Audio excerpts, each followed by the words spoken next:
donc déjà, c'est un morceau clash. Pourquoi le sortir à ce moment-là?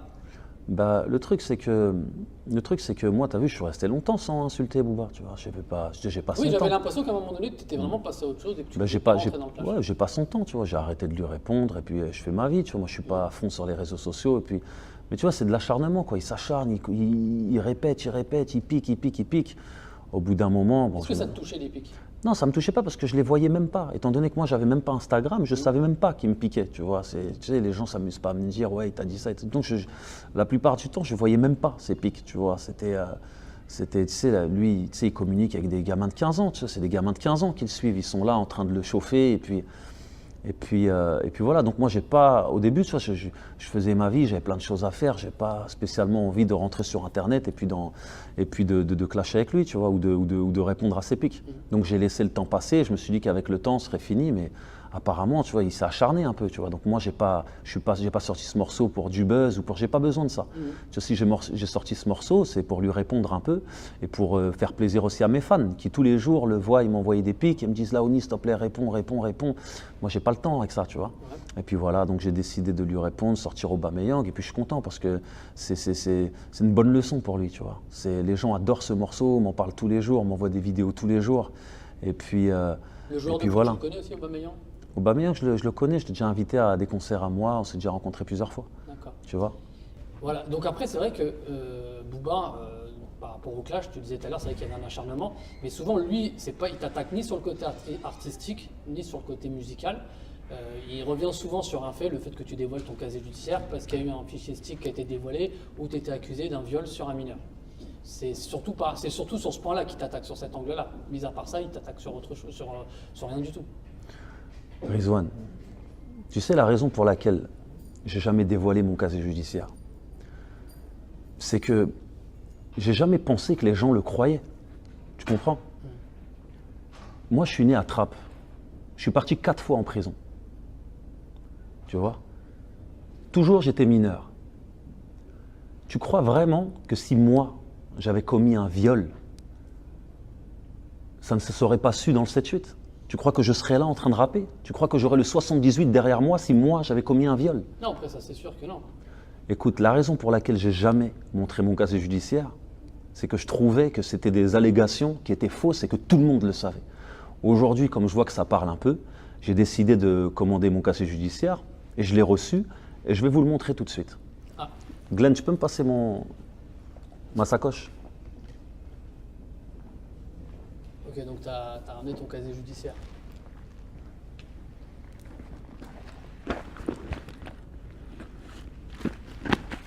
Tiens.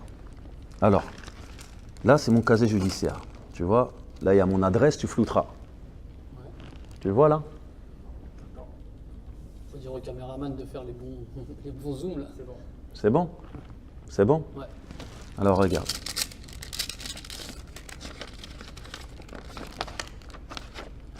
Qu'est-ce que vous lisez sur ce casier?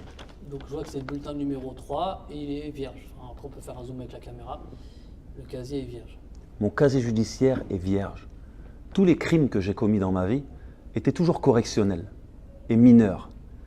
À ma maturité, à ma majorité, tout a été rayé de mon casier judiciaire. Aujourd'hui, si j'avais commis un viol dans ma vie, Ça reste. ça me suivrait à vie. Comme si j'avais commis un meurtre, ça me suivrait à vie. Mais comme je n'ai jamais violé aucune personne de ma vie, le casier est vierge.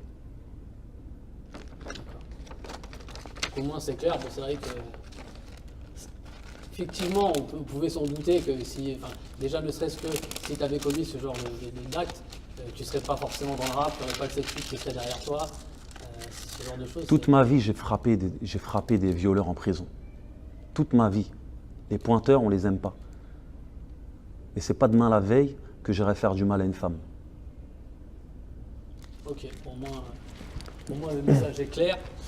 On va continuer, donc maintenant on va plus parler de toi, la Fouine. Quels sont les projets à venir? Qu'est-ce que tu nous prépares? Parce que je pense qu'il faut parler du futur maintenant. Voilà. Bah là, je suis en studio en train de travailler sur Capital du Crime Censuré 2. Ouais. Et je suis aussi en train de travailler sur un prochain album. Donc j'ai plein de bonnes inspirations. Je me suis entouré de pas mal de bons producteurs qui m'envoient tous les jours des prods.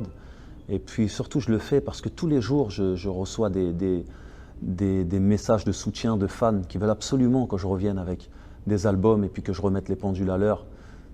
Donc je vais le faire pour eux, tu vois, ils m'ont donné cette motivation, je vais le faire pour eux. Tu le fais principalement pour tes fans. Ouais, je le fais principalement pour mes fans, pour toutes les personnes qui m'aiment bien, toutes les personnes qui m'ont toujours soutenu dans ma carrière. D'accord. Tu vas à peu près, pas forcément donner des dates, mais tu sais à peu près quand est-ce qu'on va commencer à avoir par exemple, la suite du Capital du Crime censuré, le numéro 2, album. Très prochainement, dans les jours qui viennent. Dans les jours qui viennent. D'accord. Je pense que dans les jours qui viennent, on va avoir plus d'informations. Okay. Alors, je sais du côté cinématographique, il y a quelque chose qui se prépare. Est-ce que tu vas en parler ou pas? C'est pour prochainement? Bah, prochainement, là, j'ai tourné dans une série pour TF1 qui va bientôt sortir avec Emmanuel Seigné et puis Melville Poupeau. C'est une série policière qui va arriver sur TF1 très bientôt. Et puis projet de disque, album et puis mixtape. Et puis voilà. Ok, ben nous en tout cas, on te souhaite bon courage pour la suite. Merci de nous avoir accueillis dans ton pays, dans ta ville, Casablanca. J'espère qu'on fera d'autres opérations comme ça parce que c'était avec plaisir, quand tu veux. Ok, allez, à bientôt très vite. Et bonne continuation pour la suite. Ton rap fallait pour de la monnaie. On ne tire pas sur les mollets. Regardez-leur son Maroli. De tout le pion dans le pot.